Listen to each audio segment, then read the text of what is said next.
John Bauer here again from the Dynasty Theory Fantasy Football Podcast. If you enjoy the show, make sure you hit that subscribe button below so you don't miss a future YouTube short or a weekly episode of Dynasty Theory or Ron's Reactions.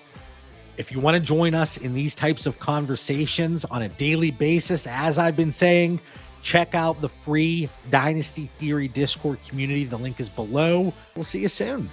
Today, I want to spend just a few minutes discussing the value of future first-round picks when comparing them to this year's rookie picks. As Dynasty managers, we tend to be overconfident in our ability to evaluate and predict where these future picks will land. We all do it. If we're moving a pick, it's going to be late. If we're acquiring a pick, it's either early or, it's a completely random pick. Of course, it's never late.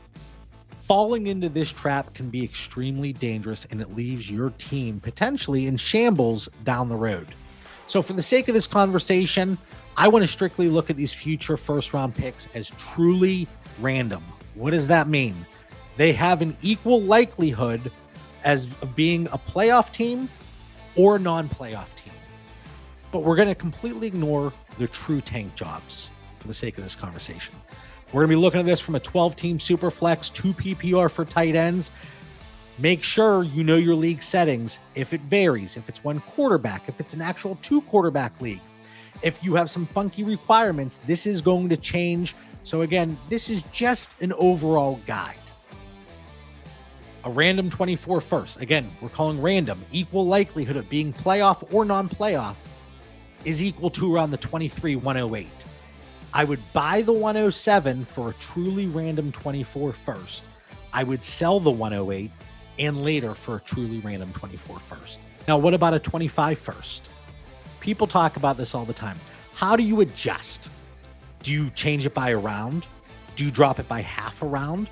We have to take into account the time value of these picks, but also we don't want to completely neglect them because, again, that's situations where if you're trading those picks, it very well could leave your team in shambles. So a random 25 first for me is right around that 202. So we're moving exactly 6 spots back from where we were valuing that 24 first. Half a round. Again, evaluate your team and do it honestly. Is it truly random? Is that 201 that you're going to be making that pick? Is it going to be a difference maker? Is it a player that you have conviction in? If so, that is where we get to the point of indifference.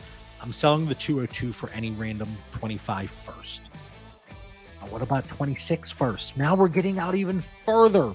Now, I want to say, I don't think you should have access to picks 3 years out, but I know a lot of people do. So we discuss it. And again, as I previously mentioned, we're not here to format shame. So if you have the access to the 26 first and you do move them, where should they be valued?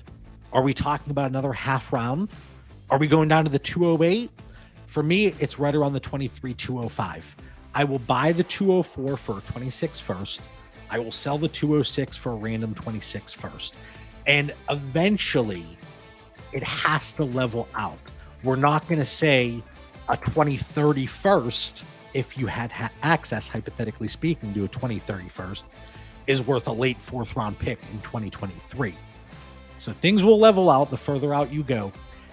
Hypothetically, if you had access to your 2028 rookie picks, I would say a random 28 first would land right around 211 or 212 here in 2023. And that's where it levels out.